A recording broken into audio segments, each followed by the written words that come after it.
y por miedo digamos, al caos, pero a la anarquía, pero sí piensa en la libertad de los negros y obviamente reivindica a los sectores populares de esas castas en armas como los elementos centrales para lograr la independencia desde el punto de vista militar y consolidarla desde el punto de vista político, ¿no?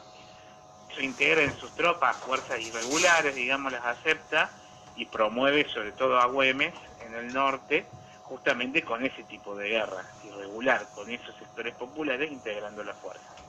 Entonces, a la burguesía no le interesa ese aspecto, ni tampoco le interesa un San Martín de dimensión americana. En realidad, San Martín pensaba, como dijimos antes, en la independencia de América, no la independencia de la Argentina. Había que transformar un americanista como fue San Martín en una especie de padre de la patria argentina. Y bueno, hay que recortar muchas de esas cosas, ¿no? San Martín, pensemos, no vivió realmente entre 1812 y 1817 en su vida adulta, de 5 años, ¿no? Y era casi un preadolescente cuando se va a España, o sea que en toda su vida no llegó a vivir tal vez 10 años en la Argentina, 12 años en la Argentina, no tengo la fecha ahora precisa, la cantidad de años, pero vive una parte muy breve de su vida en lo que hoy es Argentina. Entonces no hay que pensar en un San Martín argentinista y que son los valores nacionales. San Martín representa la idea americana de la libertad y de la independencia, tanto como cualquier otro de los héroes de esa época, digamos Bolívar o Monteagudo, etc. ¿Sí? Por eso hay que pensar que el recorte de la figura de San Martín tiene que ver con eso, ¿no? Presentarlo de acuerdo a las necesidades históricas de cada facción. Y bueno, la facción liberal, que fue la hegemónica, en nuestro caso durante el siglo XIX y casi todo el siglo XX, recortó de esta manera San Martín. Ese es San Martín que nos presenta. Muy interesante, Domingo, lo que acabas de comentar. Yo te quería hacer una pregunta. Sí, un tema que suscita muchos debates entre los historiadores es la motivación de la vuelta de San Martín, porque teniendo en cuenta que él es de padres españoles, pasó la mayor parte de su vida en España combatiendo para el ejército de Napoleón. ¿Qué es lo que lo motiva a él a decir me voy a luchar por la independencia americana? Y viene muy grande ya. 30 años en esa época era muchísimo, era muy grande. Exacto, mucho, y casi toda su vida, digamos, de joven y de adulto se había desarrollado en España. Bueno, yo creo que en esto hay que entender un poco cómo miran los historiadores españoles a nuestras guerras de la independencia. Para los historiadores españoles, nuestras guerras de la independencia no es eso, es decir, no son guerras de independencia. Para ellos es una guerra civil entre liberales y monárquicos que se daba en todo el Imperio Español, como parte de la caída, de la descomposición de la monarquía española, ¿sí? Entonces hay luchas entre liberales y monárquicos en todos los dominios españoles, ¿no? Incluso en la España en resistencia, en la península en resistencia por la ocupación napoleónica. Bueno, si uno piensa desde ese punto de vista, va a entender que San Martín, ideológicamente, seguramente porque hablamos al principio, muy influenciado por los principios liberales de estas sociedades secretas, cuyo epicentro de una u otra manera siempre terminaba en Inglaterra, y además viendo de cerca y comprobando en carne propia por la invasión napoleónica la descomposición de la monarquía española, es decir, un sujeto infame, digamos, para el dominio, para la corona española como Carlos IV y un advenedizo como Fernando VII no eran, digamos, modelos para la monarquía española y no tenían por qué sostenerse en el poder. Recuerden ustedes que la monarquía española se vende a Napoleón, se rinde a Napoleón, no resiste, el que resiste es el pueblo español a la invasión francesa. San Martín ve eso de primera mano, sabe obviamente lo que está pasando en América, claramente piensa que América tiene otro destino posible y él se piensa como americano, ¿no? Los americanos tienen una diferencia clarísima dentro de España.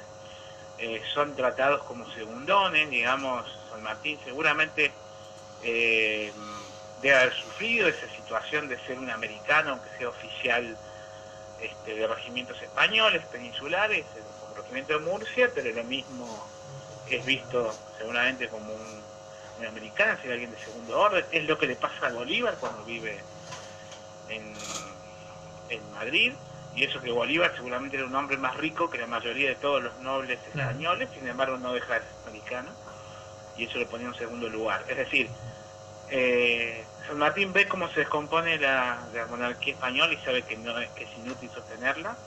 Segundo, tiene un pensamiento liberal en lo político, es decir, piensa que es necesario acabar con el despotismo decadente que representa la corona española, y sabía que había una guerra en América que se libraba en ese sentido. Y entonces sus relaciones seguramente lo llevan a pensar en regresar a Río de la Plata, y el vínculo que lo trae a Río de la Plata evidentemente es su amistad con Carlos María de Alvear, ¿no? Después está Hugo Chumbito, un historiador muy interesante que conviene que lo lean. Sí.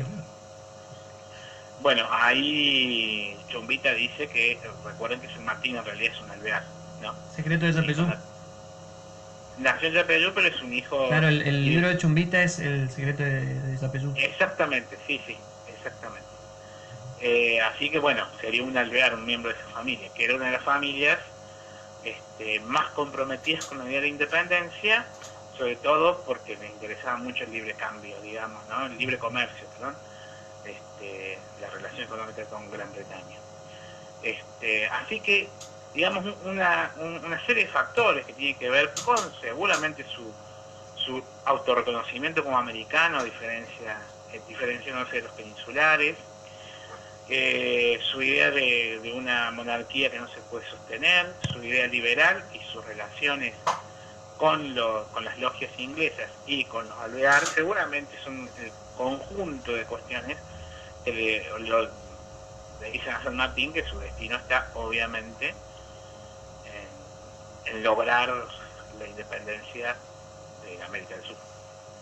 Claro, y la exaltación de San Martín de las clases populares, cuando él habla de que en realidad quienes hicieron todo esto posible, que hoy seamos una nación independiente, en realidad fueron las clases populares. Hay que acordarse de el ejército tenía un gran porcentaje de afroamericanos, pueblos originarios también. Eso es algo que tampoco se ocultó mucho, ¿no? Que en realidad los que hicieron la independencia fueron esas clases populares los que pelearon con él, y él además los reivindica. Sí, no, en eso, bueno, la historia ha sido muy cuidadosa en recortar que el sujeto popular o los sectores populares son partícipes activos, ¿no? Es como si solamente las élites hubieran llevado a cabo la independencia y los próceres son aquel y allá, no.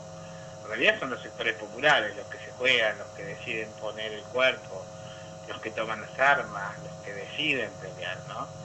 En el caso del Río de la Plata, donde prácticamente los sectores de la alta burguesía, los grandes mercaderes y los grandes terratenientes eran sujetos que no tenían grandes recursos, en el Río de la Plata no había demasiados recursos, estas élites enseguida tienen que pactar con los sectores populares, empoderarlos, como diríamos hoy, para que los apoyen en la lucha de la independencia, ¿sí? Y por eso tenemos tempranísimos conflictos por una puja de poder, digamos. Artigas es eso, o sea, la banda oriental es un peligro porque es una base militar importante en Montevideo que tiene en ascuas a Buenos Aires. Mientras Montevideo esté ahí, Buenos Aires peligra. Entonces hay que acabar con Montevideo, y la única forma de acabar con Montevideo es aceptar que un contrabandista, un gendarme devenido en contrabandista y líder popular como era Artigas, había que pactar con él, porque él tenía el poder, ¿sí? Eso genera conflictos permanentes entre las élites porteñas, por ejemplo, y los artiguistas. Pero va a pasar lo mismo en el norte, cuando Güemes, también un sujeto que lidera sectores populares, aunque él venga de la aristocracia, a diferencia de Artigas, y hubo conflictos con Güemes, porque Güemes decide empoderar a esos gauchos y jugar una base política a partir de ahí, digamos. Incluso a Belgrano le costó entender esa jugada política que Güemes estaba generando de una enorme trascendencia, porque rompe con la pirámide colonial. Y San Martín decide hacer lo mismo en Cuyo, hace lo mismo con los mapuches que lo apoyan en el cruce de la cordillera, y intenta hacer lo mismo en Chile. En Chile la situación política es más complicada, más atravesada, pero siempre se apoyan los sectores populares. Y lo mismo hizo Bolívar también, digamos, ¿no? Bolívar de una manera tal vez más dura y difícil, porque tuvo que aprender después de 2 derrotas frente a esos sectores populares, que eran monárquicos, porque no están dispuestos a apoyar a sus patrones, que eran independentistas. Después el mismo Bolívar puede desarmar ese nudo, acabando con esta idea tan elitista de la independencia que se pensaba en la América, digamos, temprana de 1810, 1811, por lo menos en Venezuela. Así que la dimensión de una política a partir de los sectores populares y negociar con esos sectores atraviesa todo el pensamiento independentista. Por supuesto que hay una idea muy clara, hay que ser libres, ¿no? Los esclavos deben dejar de ser esclavos, nadie debe ser servidor de otro, porque el esclavo o el que es siervo de otro es más bien un sujeto que no tiene la capacidad de decidir por sí mismo, ¿no? Hay un cierto humanismo ilustrado en este pensamiento del cual San Martín participaba.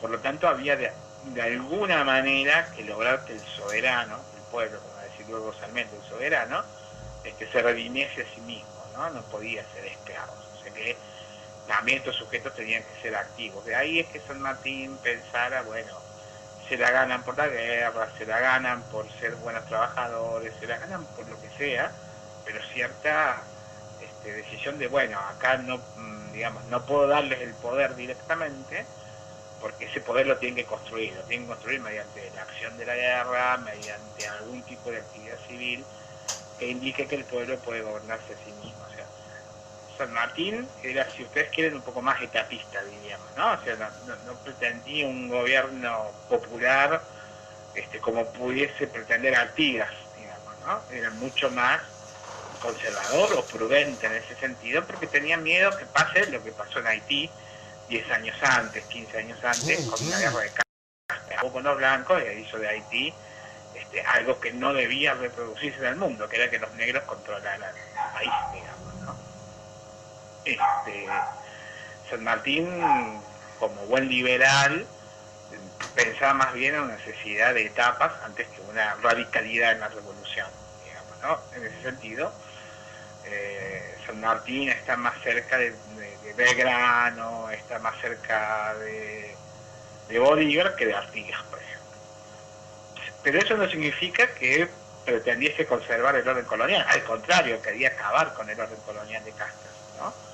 Del cual en parte de la víctima. Así que hay que pensar con mucha delicadeza ese punto, porque era difícil construir una especie de término que permitiera avanzar en ese sentido en la independencia. Uno tenía que acabar el orden anterior, pero al mismo tiempo necesitaba algunos elementos de esa construcción anterior para construir la nueva realidad, ya sea a partir de Estados-naciones o una sola América, etcétera, ¿no? En esas aguas complicadas navegaron San Martín, Bolívar y otros, y bueno, en realidad no les fue bien en esa parte, ¿no? Sus proyectos fracasan en general, y a lo largo del siglo XIX vamos a ver guerras civiles absolutas entre diversas ideas. Termina predominando una idea liberal en lo político y absolutamente conservadora, restauradora del orden colonial, incluso en el orden político. Sí, interesante lo que vos planteás de que por ahí un gradualismo a una revolución que cambie todo de golpe, entendiendo las cuestiones, los lugares en donde estaban abrevando estas ideas, ¿no? Un poco lo que le pasa a Belgrano cuando él entiende también la fe de la gente del norte, que era algo que se quería sacar de un plumazo, y él la comprende, y eso hace que se gane el favor de la gente del norte. Exactamente, es algo muy parecido. Por eso no hay que pensar que San Martín, por ejemplo, uno dice, bueno, compara San Martín con Artigas.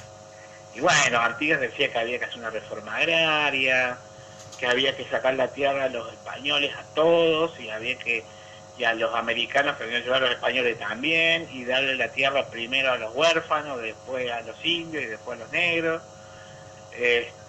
Bueno, hubo una serie de discusiones y situaciones que parecían o muestran que Artigas era un rebelde absoluto, digamos, un revolucionario radical, y que por eso hizo que, bueno, todo Buenos Aires se lo pusiera en contra.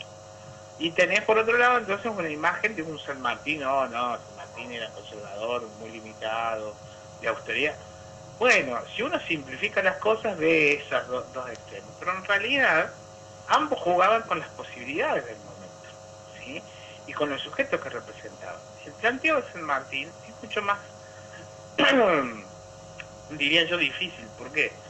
Porque San Martín tenía que contar con la élite criolla para que económica y políticamente sea viable la campaña chilena. Pero tenía que contar con el apoyo de la élite más, la peor de las élites, digamos, la peor de las oligarquías, que es la limeña, ¿sí? Y que era la limeña y que en buena medida lo sigue siendo. Negociar con ellos para que vean la ventaja de lograr la independencia y que dejen de apoyar al virrey, porque si no, el costo de la independencia en tiempo, en armas, en hombres, iba a ser ilimitado. Y ya no teníamos los recursos. Y por otro lado, tenía que negociar con Gran Bretaña, que tenía que proponerle a Gran Bretaña, mirá, estos países van a servir para que vos negocies con ellos, no son tierra arrasada, no van a ser otro Haití. Vamos a poder negociar con vos. Entonces Inglaterra pone plata y pone barco, que es lo que San Martín le pidió a Gran Bretaña, ¿sí? Sobre todo para llegar al Callao. Por lo tanto también había que negociar con los ingleses, bueno, sí, sean libres, pero cómprenme la cosa. Ahora, pero si van a hacer un montón de negros revoltosos, no me van a comprar nada. Por lo tanto, necesito que haya cierto orden. San Martín tuvo que negociar con esos factores, ¿no? Artigas no tuvo que negociar con esos factores porque su posición era mucho más intransigente, pero el teatro donde operó también fue más limitado. O sea que pensé que San Martín, claro, a lo mejor no tenía las condiciones para un vuelco radical, pero imagínense esto. Pensar que todos los hombres son iguales. Que todos los hombres son iguales. No importa la casta, no importa el color, no importa la raza. Que los americanos valen tanto como los europeos y que tienen derecho a gobernarse, que tienen derecho a elegir su propio gobierno, ¿sí?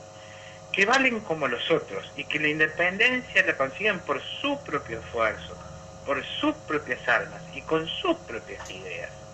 E incluso atreverse a pensar, ¿sí?, en el pasado indígena como justificador del presente independentista, era una revolución conceptual y política radical. O sea, no es poco lo que San Martín afirmaba con eso. No era poco, era central. Porque nosotros veníamos de ser considerados casi animales, ¿sí? Éramos homúnculos en el siglo XVI, luego sujetos raros de la mitología europea, indios vagos, negros necios, mezcla de todo eso, el clima nos hacía mal, más pobres, más tontos y más torpes. Todos los prejuicios negadores de humanidad pesaban sobre el americano. No teníamos algo. Claro. Acordate de Hegel en su filosofía de la historia plantea que en el sur, o sea, la historia va en el hemisferio norte y en el hemisferio sur estaba la masa de la singularidad, o sea, no hay historia para nosotros. Pues San Martín se opone a eso, lo cambia y lo dice conscientemente y están sus cartas como prueba, ¿sí? Entonces, bueno, sí es un sujeto revolucionario a ultranza. El modelo ortiguista nos seduce mucho más ahora, porque uno piensa en otro tipo de revoluciones, otro tipo de reclamos, y sabe que la jugada a San Martín le salió mal, también le salió mal a Artigas, peor tal vez. Pero bueno, salió mal porque también peleaba contra los españoles y los venció, pero peleaba contra la oligarquía americana que se aprovechó de la situación, digamos, ¿no? Cuando hubo que abandonar el barco, lo abandonó y ahí quedó San Martín perseguido, amenazado, y él quiso volver al país, no pudo volver nunca, ¿sí? Porque esa misma oligarquía lo tenía penado de muerte justamente por estas ideas que él sostuvo, a pesar de que no brillaran con el impacto de la lanza de Artigas o de la pluma de Bolívar. Bien, bueno, Domingo, la verdad que nos quedaríamos como varias horas conversando con vos porque es muy esclarecedor, muy clarificador lo que estás comentando y me parece que da como para un debate y también para traerlo por ahí también a la realidad. Vos mencionás algo espectacular que es esto de que, no sé, por lo menos no sé qué dirán ustedes, compañeros, que esta cosa de los revolucionarios a ultranza, radicales, digamos, y que al pretender este tipo de cambios un poco más tranquilos, más graduales, digamos, entendiendo las situaciones y los lugares, también son revolucionarios, pero también son importantes, digo, no ir a chocar contra un muro, sino ir taladrando ese murito. La importancia de ver el proceso, ¿no? Claro. Como contaba él, cómo San Martín va quedando de alguna manera entrampado en que tiene que negociar con muchos para poder llegar a lograr lo que logró, ¿no? Y bueno, toda revolución también tiene sus límites. Claro, y menciona lo de Haití, que fue el primer país después de Estados Unidos en declarar su independencia, y sin embargo hoy es el más pobre de América. Entonces, es muy interesante. ¿Quieren preguntar algo más o que cierre? ¿Querés dejar alguna... primero, agradecerte por este tiempo, pedirte disculpas por los problemas técnicos que va por acá. Y bueno, primero, si querés dejar algún mensaje como para... ¿Cómo crees que hay que recordar a San Martín, su legado? ¿Qué es lo más importante de eso? Yo creo, sí, bueno... el 17 de agosto me parece que es una fecha que siempre hay que pensar con claridad y que hay que recuperarla como una instancia de construcción, no solo de lo argentino y de lo que hoy llamamos Argentina, sino, como dije antes, de toda condición americana. San Martín es un héroe de la fraternidad americana, de la construcción de nuestra América.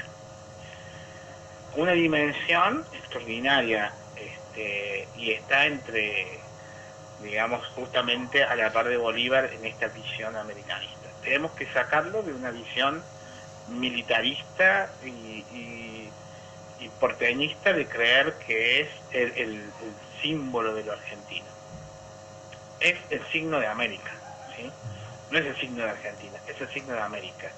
San Martín nos enseña que para pensarnos a nosotros debemos pensar en nosotros, ¿no? Como decía Push, y en el fondo de todo no estoy yo, sino nosotros, ¿sí? Bueno, San Martín indica un nosotros. Somos todos los americanos los que debemos trabajar justamente por la emancipación, en el sentido de lograr la plenitud de nuestra condición humana, ¿no? Evidentemente la emancipación del siglo XIX no es lo que hoy podemos pensar de emancipación. Hoy podemos decir otras cosas más. Bueno, esas cosas son las que habilitan pensar a San Martín en la americana. Pensarlo por ese lado, ¿no? No un hombre, sí, fue un militar extraordinario, no hay duda. Sus campañas son extraordinarias, fue valiente, fue decidido. Fue un gran hombre, fue un demócrata, fue un republicano, pero sobre todo fue un americano. Y hay que pensar en esa línea, en el San Martín americano. Yo diría que pensemos, como decías vos al comienzo, de que es un hombre de la patria grande, y vamos a encontrar esa dimensión potente de un San Martín ya despojado de las charreteras y de todo lo demás, y vamos a pensar en un verdadero profeta de emancipación. Yo creo que hay que recuperar ese San Martín, y que en buena medida está apareciendo y va a aparecer. Hay algo que a mí me parece que es sencillo, que es muy básico, pero la verdad que el modelo de San Martín que rescata los dibujitos de Zamba es un San Martín eficaz, un San Martín más americano, ¿sí? Sí. Lo hacen más americano que argentino, y alguien que puede explicar la independencia del continente. ¿Sí? Domingo, con respecto a esto, ¿alguna lectura? Porque la gente a veces nos pide alguna lectura que recomiendes para encontrarnos con este San Martín emancipador. Bueno, el libro de Chumbita que recién mencionaba, que siempre se me escapa el nombre, es un libro interesante. Sí, el secreto de Zapelú. Sí. Exactamente, el secreto de Zapelú es un libro interesante para pensar otra dimensión de San Martín, evidentemente, ¿no? Que vale la pena leerlo. Si uno se atreve a pensar despojándolo de la retórica de la época y lo demás, el clásico de Ricardo Rojas que nombré, El Santo de la Espada, es un buen librito para entrar a San Martín y entender algunas cuestiones de esta dimensión americana. Yo creo que esos dos libros, como para mencionar extremos, digamos, Claro. están buenos para entrar. Hay muchos más, ¿no? Muchos más textos sobre San Martín y sobre el uso de San Martín. Bueno, pero estos dos valen la pena, ¿no? Un clásico y uno que da una nueva mirada sobre San Martín, vale la pena. Buenísimo. Bueno, Domingo, te agradecemos muchísimo este contacto, te pedimos nuevamente disculpas por los inconvenientes. No, por favor. Y la verdad que ha sido un placer y nos quedaríamos hasta las 4 de la mañana conversando porque es espectacular. Ya vamos a ir a Córdoba. Ya vamos a tomar Fernet a Córdoba, seguramente. Vengan acá, las sierras son agradables en verano, ahora hace mucho frío, pero Sí, no, Venga. imaginamos la... Y nosotros acá tenemos un calor fuerte en agosto también, así que no, sufrimos acá el frío. estamos de helada tras helada, ¿no? 4 grados bajo cero, Bueno. 3 bajo cero, todos los días. Tranqui, bien. Bueno, Domingo, muchísimas Muy bien. gracias por el contacto y te mandamos un abrazo gigantesco. Gracias a ustedes y feliz día patrio del 17. Gracias. Muchas gracias, amigo. Hasta luego. Gracias, Chau. Hasta luego. Hasta luego. Chao. Buenísimo. Bien. Espectacular. ¿Quieren dejar algo cortito antes de despedirnos, que nos pasamos un poco del tiempo? La verdad que bueno, pedimos disculpas porque la primera parte por ahí nosotros la seguimos, la pudimos redondear, pero por ahí no se entendió. Sin embargo, creo que todo lo que dijo Está en esta buenísimo. última parte Era lo- redondea todo. Era lo que queríamos, de lo que queríamos, Vamos a escuchar. lo que queríamos transmitir está en esta parte. Sí, porque, bueno, sí, rescatando San Martín más humano, más político, más social, y esta cuestión también de esa... Y estratega también, ¿no? Estrategia. Totalmente. Estratega, totalmente estratega y de acomodar la situación al tiempo y al lugar en el que Y vivía. a las posibilidades. Claro, y no trabajar la independencia desde lo que sería un manual, sino ir mirando cuáles son las posibilidades, el barro que se pisa, la gente con la que se cuenta, la gente con la que hay que negociar, la gente con la que es enemiga realmente y la gente que está ahí para poder construir la liberación, la independencia de todo un continente que venía desde 1492 vapuleado, ninguneado. Recuerden que Colón descubrió América, supuestamente.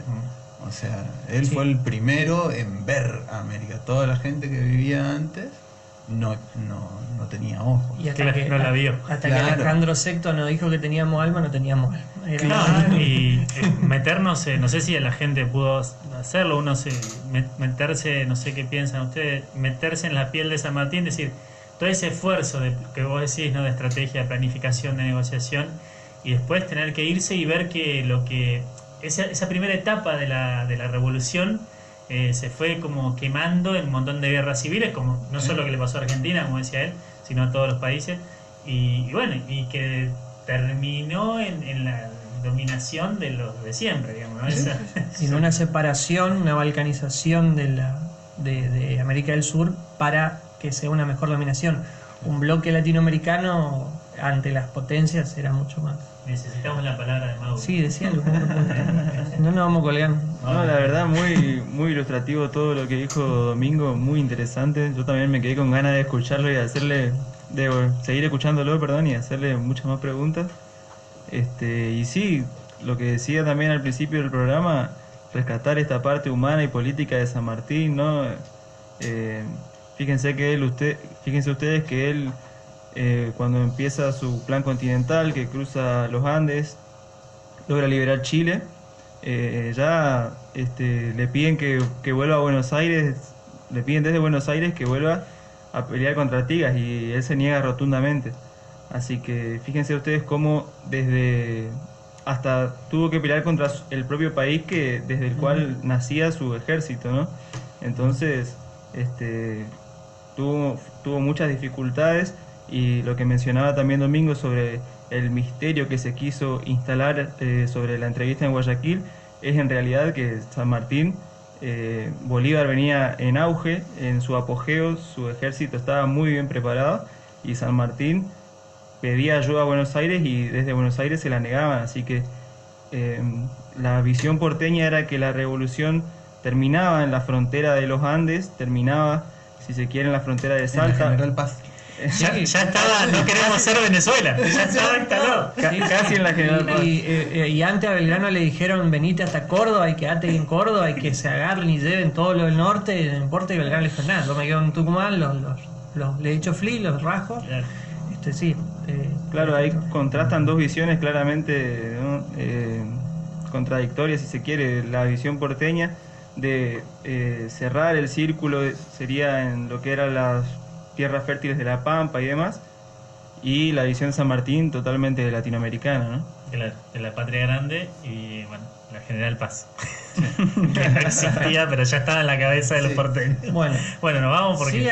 Sigan investigando en su casa, indaguen, lean acá. ¿Podés repetir los dos libros? Yo El secreto de Yapeyú y El santo de la espada de Ricardo Rojas. El secreto de Yapeyú de Hugo Chumbita, que habla de la herencia de San Martín, de dónde vino en realidad San Martín. Buenísimo. Pero indaguen, investiguen, que hay un San Martín más allá del Villiquen y el Anteojito. Así que muchas gracias, Gustavo, por bancarnos en esta patria que nos mandamos. Muchísimas gracias. Gracias, Nico. Gracias, Nico. Gracias, Mauro. Por el invitado. Gracias. A la gente. Y bueno, a Domingo, que se pasó. Exacto. Realmente. Nos vemos el viernes. Qué bien. A las 19 aquí en Radio Aquí. Reflexión Periférica. Así se llama el programa.